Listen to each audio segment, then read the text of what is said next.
Começo por agradecer muito o facto de estar a visualizar este vídeo. Sejam muito bem-vindos à Certform, Escola de Formação Prática. Chamo-me Miguel Fragoso, sou economista e contabilista certificado e formador nas áreas de contabilidade, fiscalidade e finanças empresariais. Este é mais um vídeo da rúbrica Trate a Contabilidade por Tu. Hoje vamos falar de uma temática que é abordada em alguns dos cursos práticos da Certform. Trata-se de como avaliar a rentabilidade de uma empresa e vamos fazê-lo através da técnica dos rácios. Esta matéria, como eu já referi, ela é uma matéria que desenvolvemos em alguns dos cursos práticos da Certform. Na modalidade e-learning e live streaming, podemos, através do site da Certform, aceder e temos que o tema de hoje ele é amplamente desenvolvido no Mini MBA em Finanças Empresariais e Fiscalidade Aplicada, também no curso prático de Análise Económica e Financeira de Empresas no curso prático de Finanças Empresariais e Performance Financeira da Empresa. Esta temática ela também é desenvolvida no curso prático de Contabilidade e Finanças Empresariais com Informática Aplicada. Ora, começando então com o tema de hoje, vamos, em primeiro lugar, antes de começarmos a desenvolver esta temática, falar um pouco sobre o que é o método dos rácios. O método dos rácios é uma técnica de análise económica e financeira utilizada para o acompanhamento da atividade da empresa.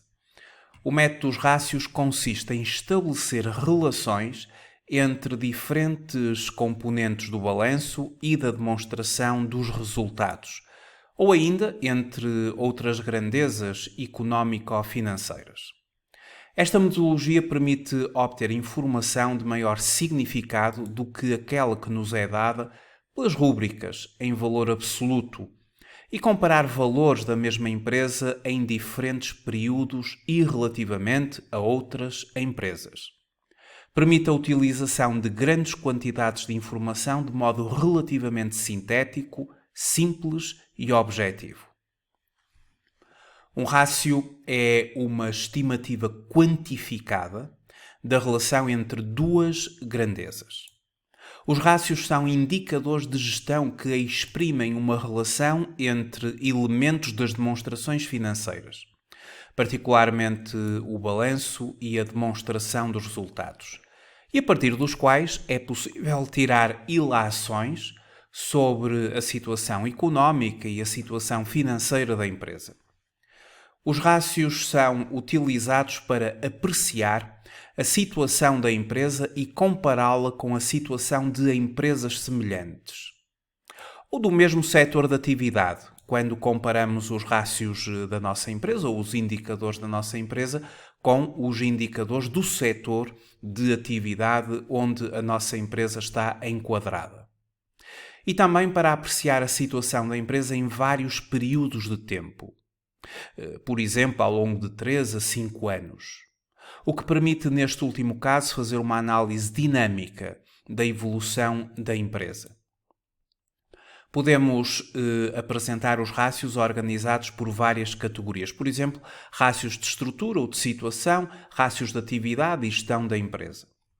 Nós hoje, dentro desta metodologia dos indicadores ou dos rácios, vamos falar de forma sucinta sobre os principais indicadores ou rácios de rentabilidade da empresa, nomeadamente a rentabilidade líquida das vendas, a margem EBITDA, a rentabilidade do ativo, a rentabilidade do investimento e a rentabilidade do capital próprio.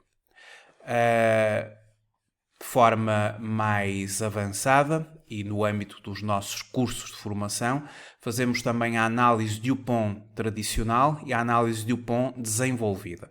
E este é o conjunto global de rácios ou de indicadores que podem ser calculados, interpretados numa análise económica e financeira de uma empresa.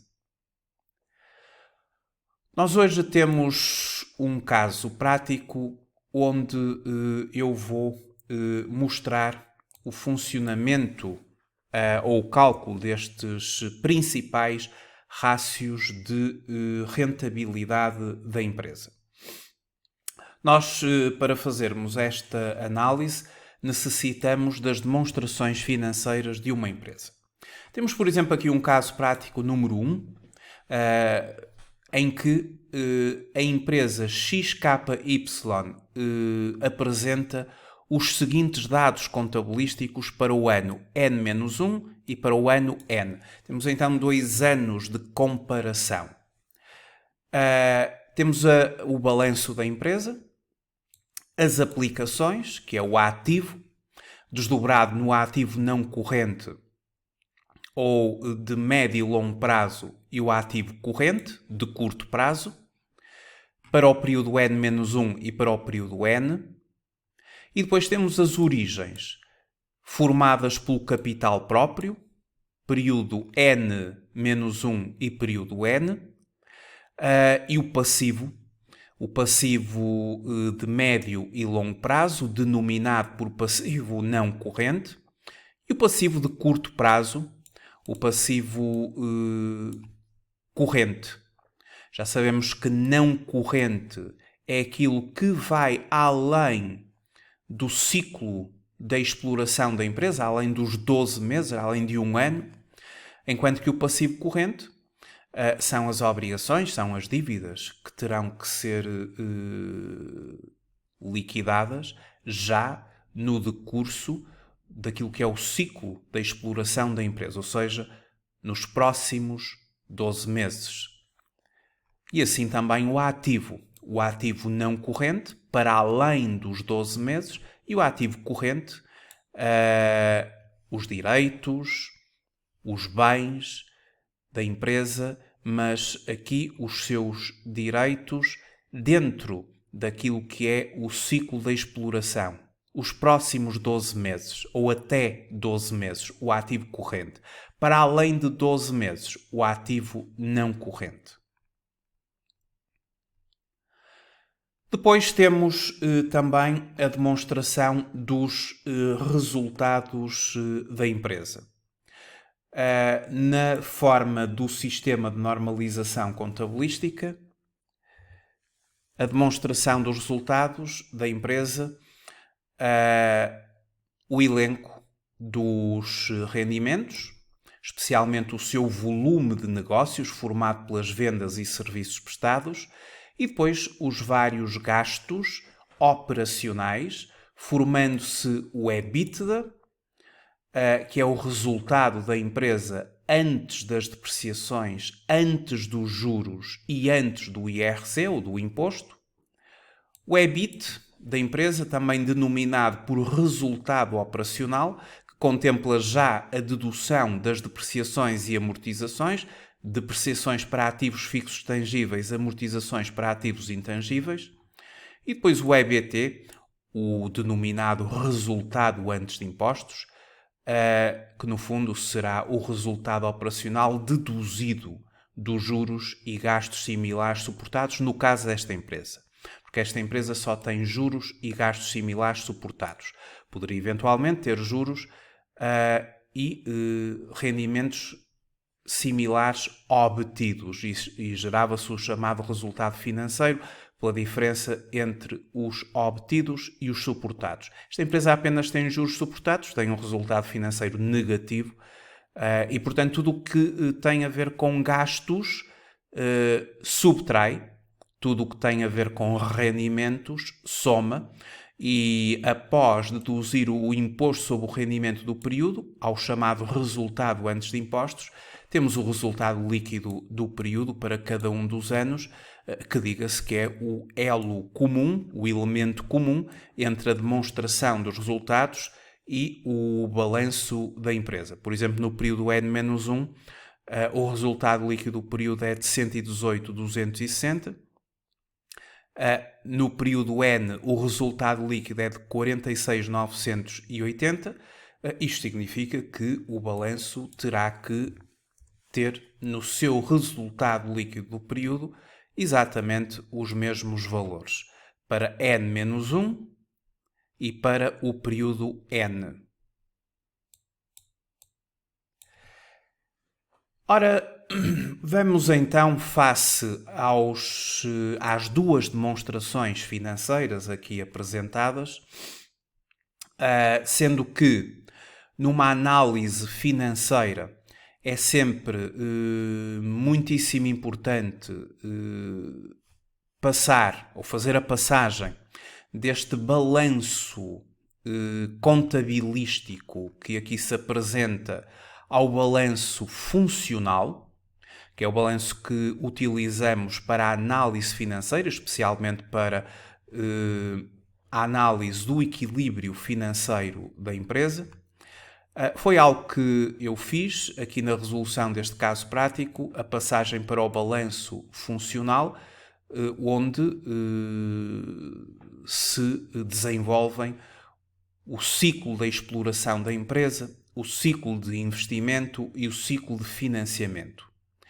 E a estrutura do balanço funcional é dada pelos ciclos financeiros de investimento, da exploração e de operações de tesouraria, via aplicações de fundos e origens de fundos, e temos o balanço funcional da empresa, onde podemos aferir sobre o montante do fundo de maneio, o montante das necessidades de fundo de maneio e a tesouraria líquida. Para a análise financeira, fundamental fazermos a construção do balanço funcional a partir do balanço contabilístico, com uma série de ajustamentos que terão que ser realizados.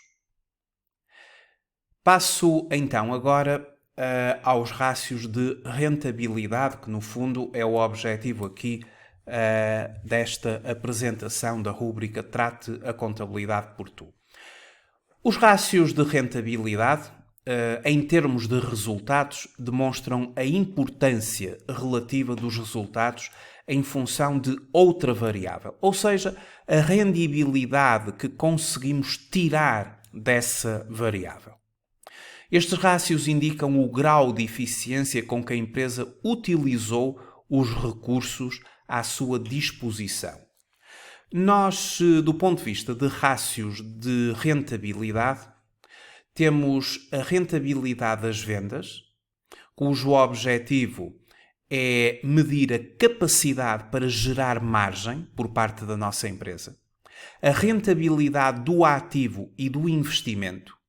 O objetivo destes rácios ou destes indicadores é medir a capacidade dos ativos para gerar resultados e a rentabilidade dos capitais próprios.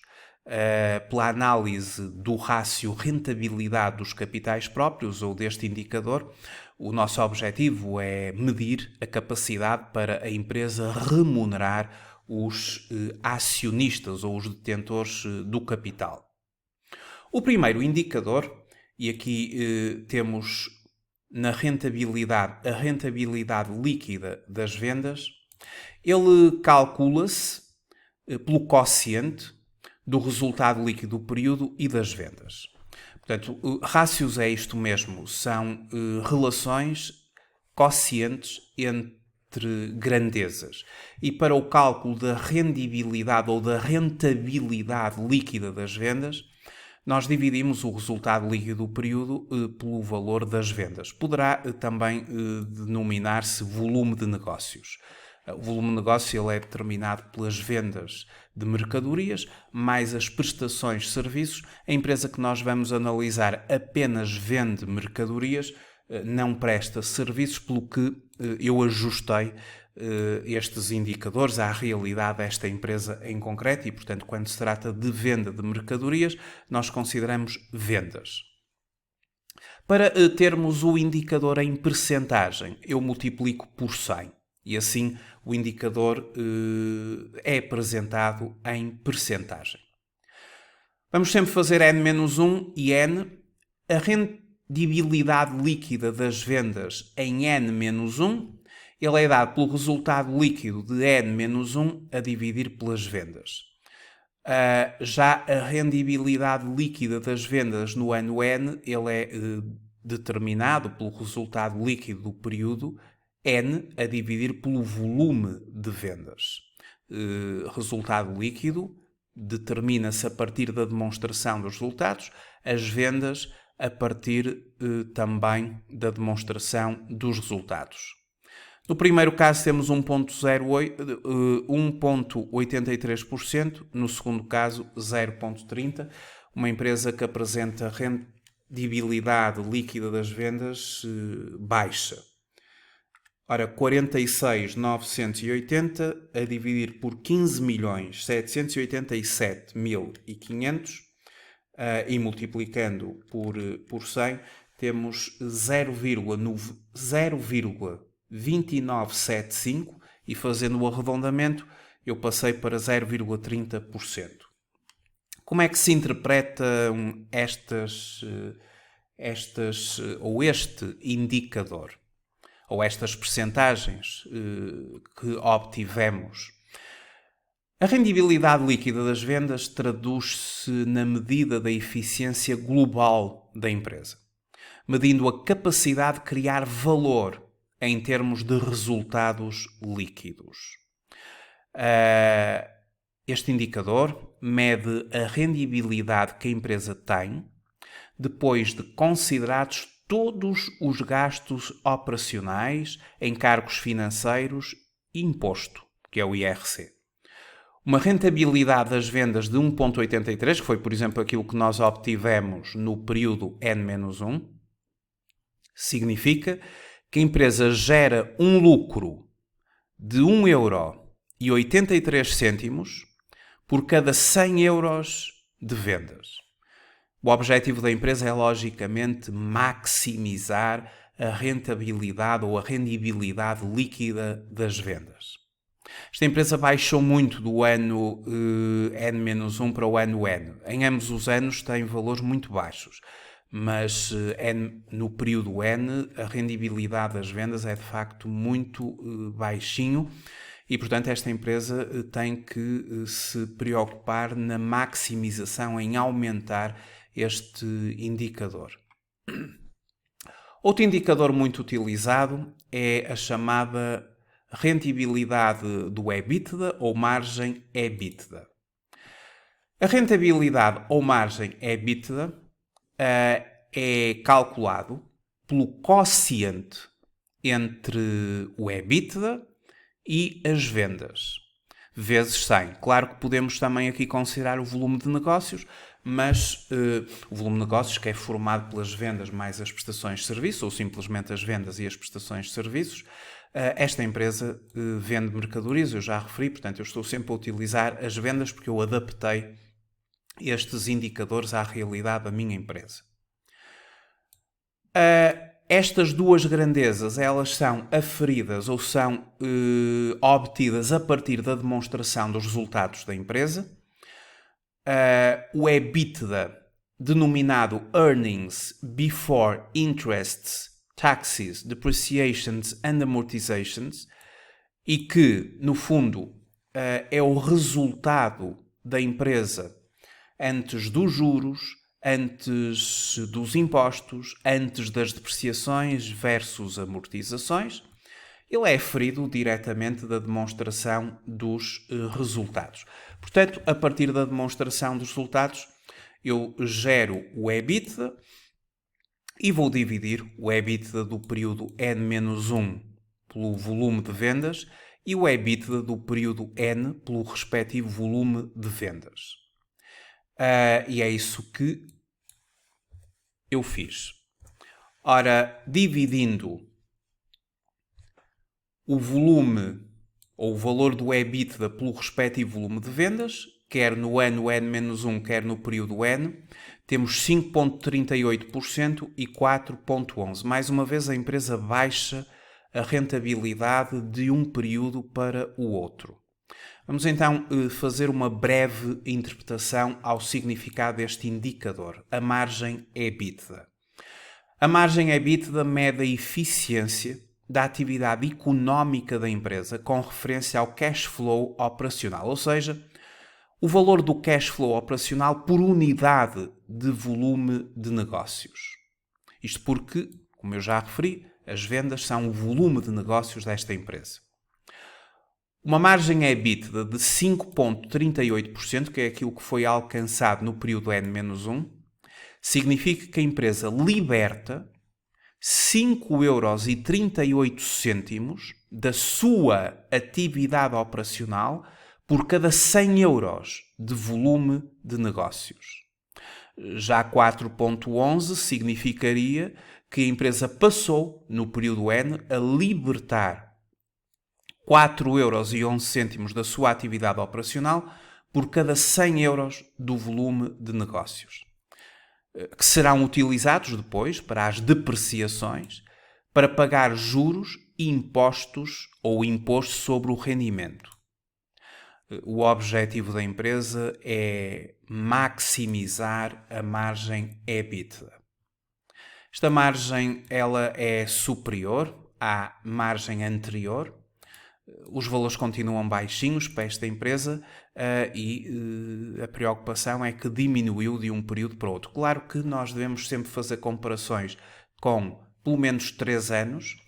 Eu aqui estou a fazer apenas com 2 e não esquecer também que devemos comparar os indicadores da nossa empresa com os indicadores que nos poderão ser fornecidos relativamente ao setor de atividade, bem como a empresas concorrentes. E aí estaremos na ótica do benchmarking, fazer a comparação com empresas concorrentes.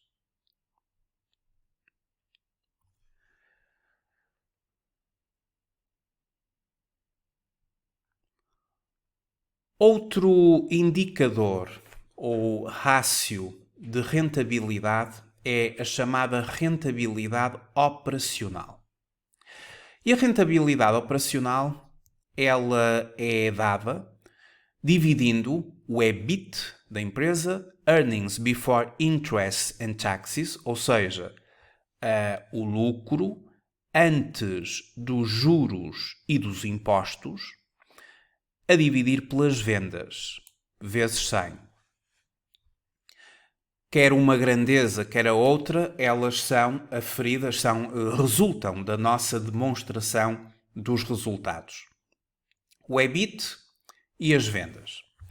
O EBIT formado pela dedução ao EBITDA dos gastos de depreciação e amortização, e temos aqui o EBIT da empresa relativamente ao período N e o EBIT da empresa relativamente ao período N-1, e vamos fazer a relação do EBIT com o volume de negócios da empresa.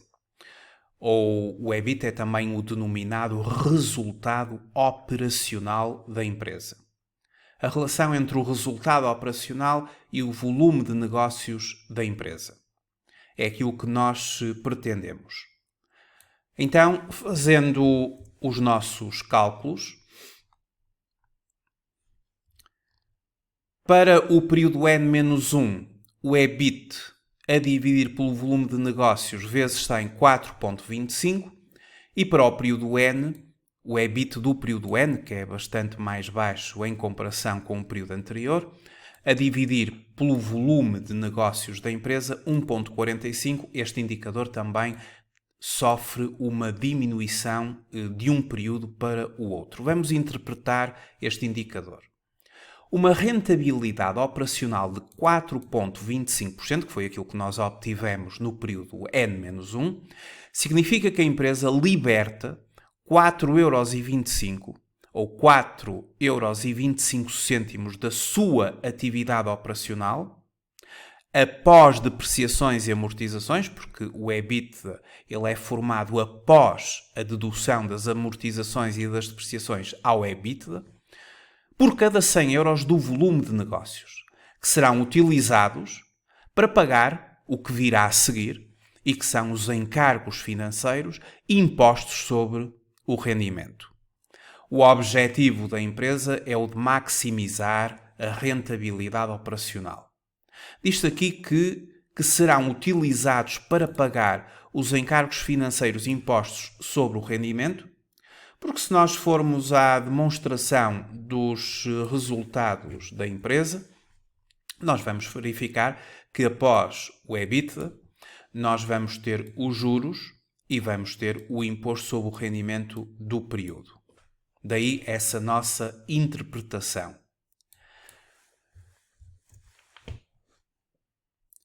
Depois podemos fazer o cálculo de mais um indicador de rendibilidade muito utilizado, que é a rendibilidade operacional do ativo.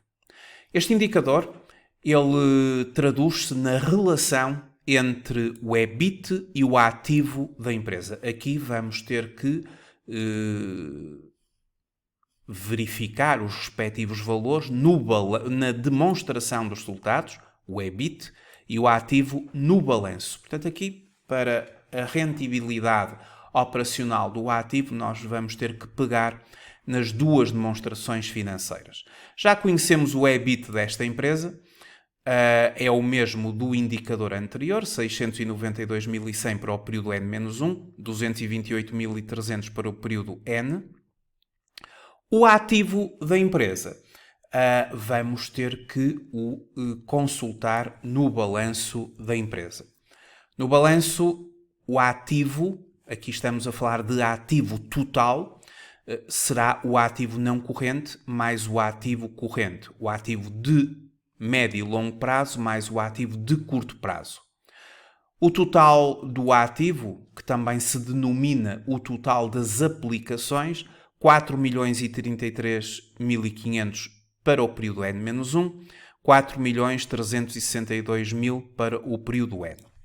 Ora, vamos então substituir as variáveis.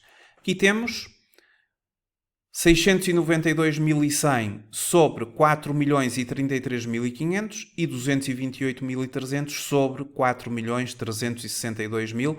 Multiplico por 100 para apresentar os indicadores em percentagem. 17,16 e 5,23, mais uma vez uma quebra acentuada do período N-1 para o período N. A rendibilidade operacional do ativo mede o desempenho gerado a partir dos ativos da empresa. Uma rentabilidade operacional de 17,16, por exemplo, no ano N-1, significa que cada 100 € de ativo líquido detido pela empresa gera 17,16 de resultado operacional, porque estamos a falar do EBIT, que é precisamente o resultado operacional da empresa. Por cada 100 € de ativo líquido detido pela empresa, são gerados 17,16 € de resultado operacional. O que, comparando com o período N, por cada 100 € de ativo líquido detido pela empresa, passam a ser gerados 5,23 € de resultado operacional, portanto uma quebra bastante acentuada do período N-1 para o período corrente N. Outro indicador de medição da rentabilidade da empresa é o chamado Return on Asset, ou a rentabilidade líquida do ativo. ROA, o ROA, ele é calculado dividindo o resultado líquido da empresa pelo seu ativo. Começando pelo período N-1, o resultado líquido do período de 118.260 a dividir por 4.033.500 vezes 100, 2,93%. uma quebra para o período corrente do Return on Asset, dividindo o resultado líquido pelo ativo vezes 100, 1.08. Interpretar. O Return on Asset avalia a eficiência e capacidade de gestão dos ativos detidos pela empresa em termos de produção de resultados financeiros.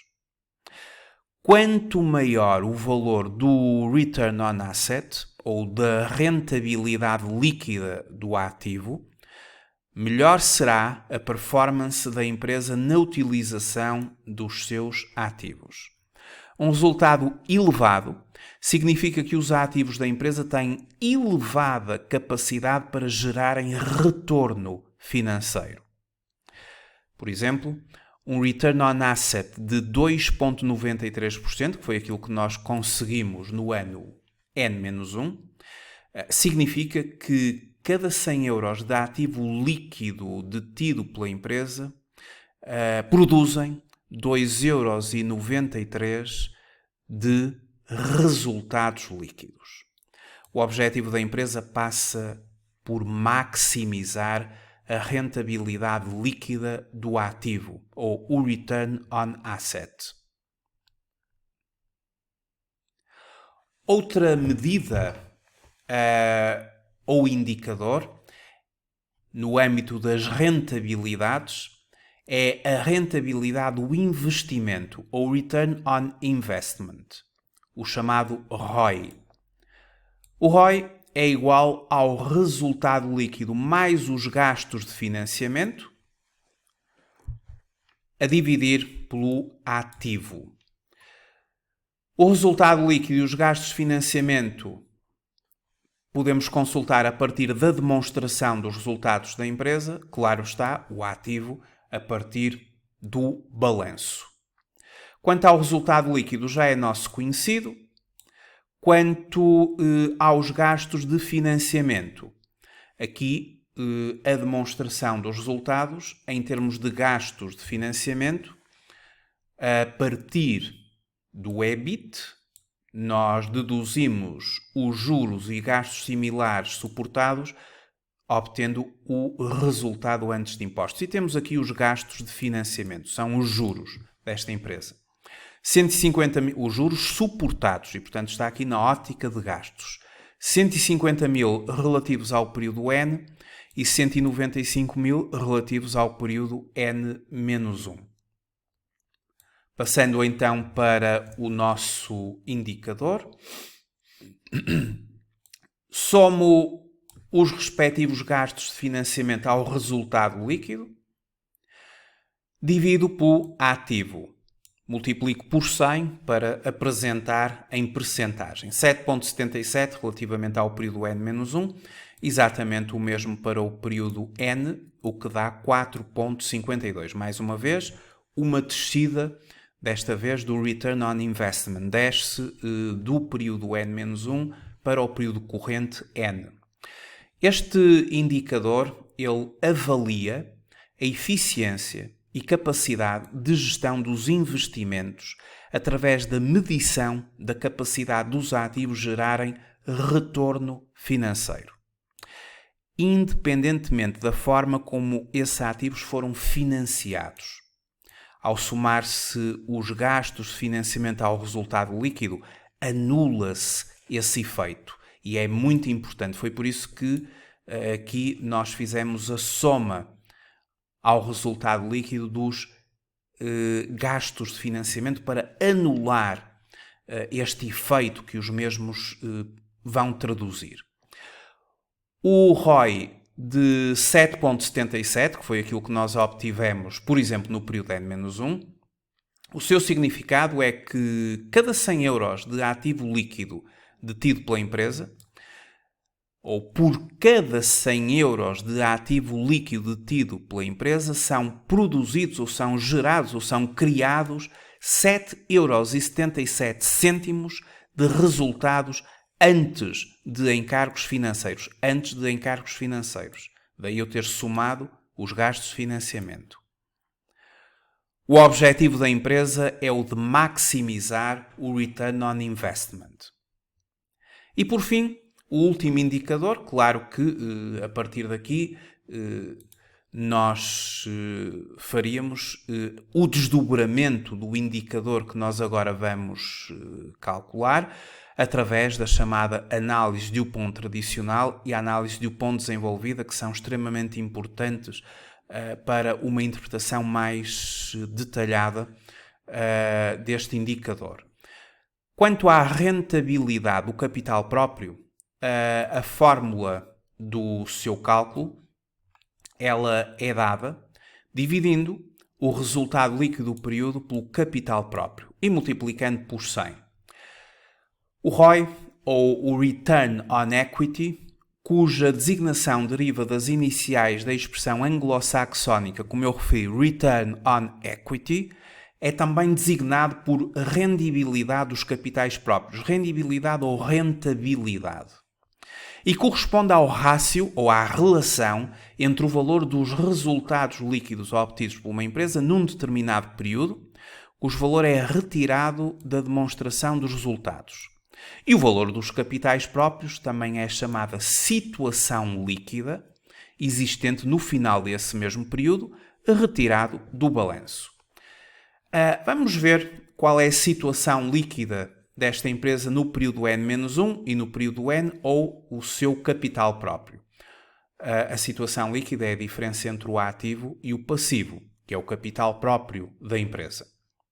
Ora, consultando novamente o balanço desta empresa, nós temos que o capital próprio, ou a situação líquida da empresa, no período N-1, foi de 1.363.260.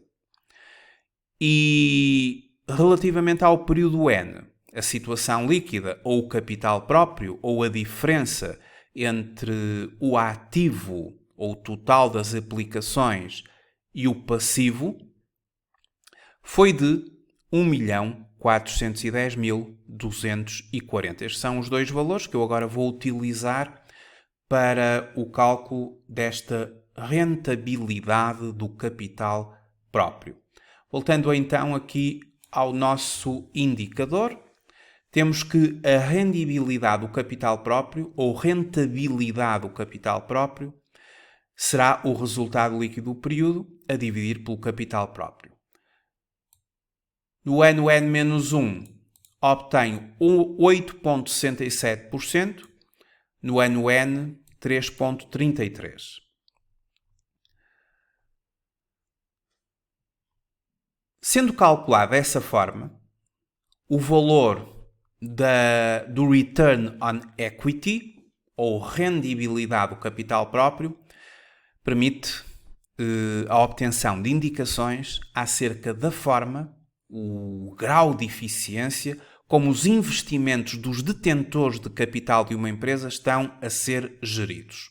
Naturalmente que, e tendo em conta que é conveniente fazer a análise em termos evolutivos e comparativos com o setor em causa, não esquecer sempre que uma análise económica e financeira ela terá que ter em atenção ao setor de atividade onde a empresa está a operar e fazer a comparação com os indicadores obtidos na empresa com os indicadores do setor.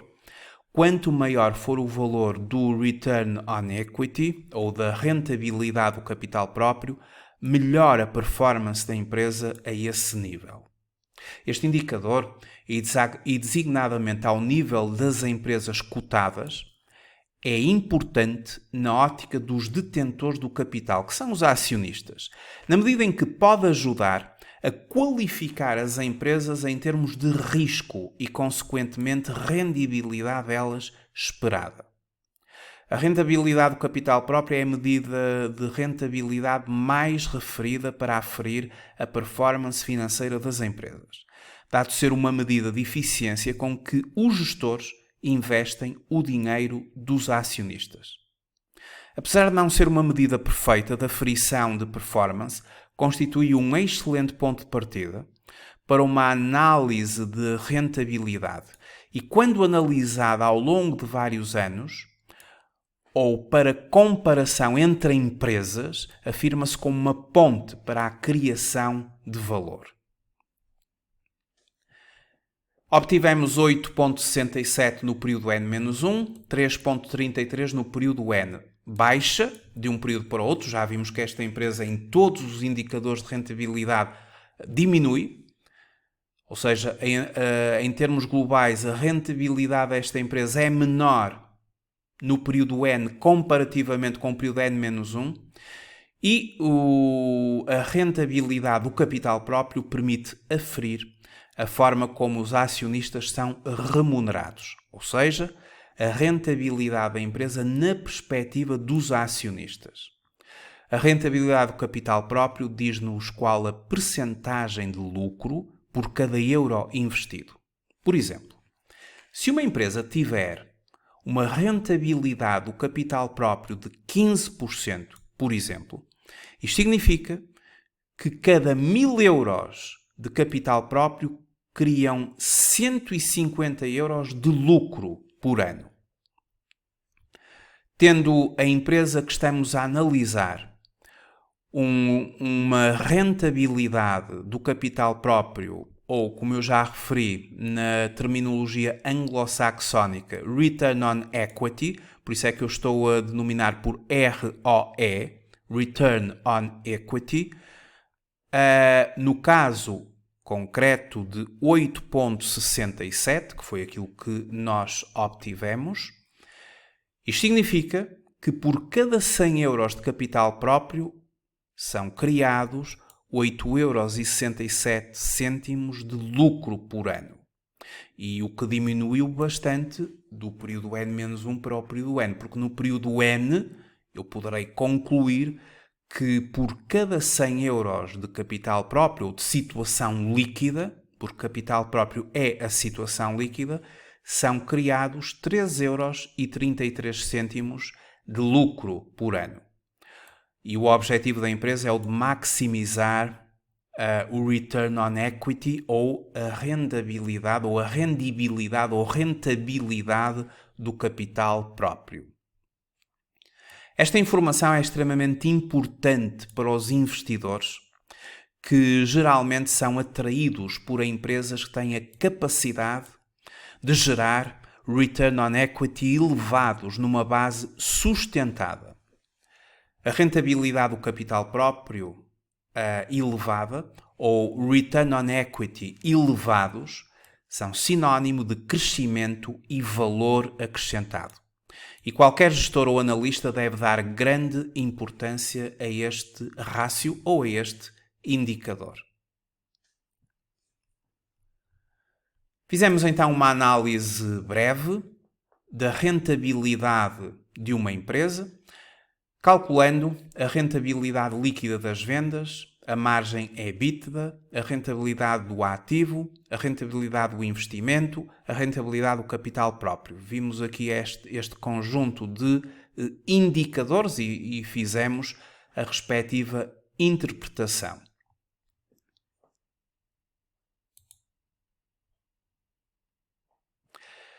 No site da Certform poderá aceder ao nosso canal do YouTube e ter acesso ao conjunto de vídeos que vamos publicando semanalmente da rúbrica Trate a Contabilidade por Tu, da rúbrica Trate as Finanças por Tu, com aspectos de fiscalidade, bem como apresentações dos cursos de formação prática da Certform e vídeos também de informação sobre legislação laboral, direitos e deveres dos trabalhadores e das entidades patronais. Pretendemos com estes vídeos dar um conjunto de informações, informar é também a missão da empresa, da Certform, bem como formar. E a formação através dos nossos cursos práticos. No site da Certform, na área de e-learning live streaming, pode consultar a oferta formativa que a Certform está a desenvolver na modalidade e-learning e na modalidade live streaming.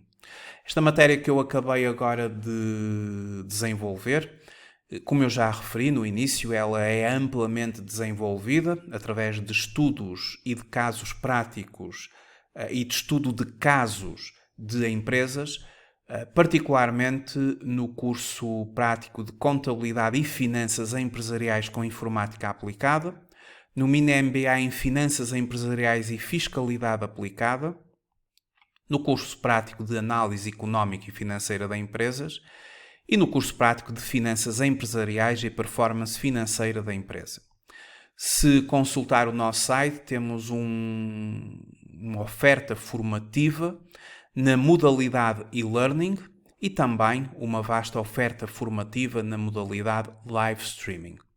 Poderá consultar o nosso site e verificar qual é ou quais são aqueles cursos que vão ao encontro das suas necessidades formativas. Resta-me agradecer-lhe muito o facto de ter visualizado este vídeo. Até uma próxima oportunidade. Até breve. Muito obrigado.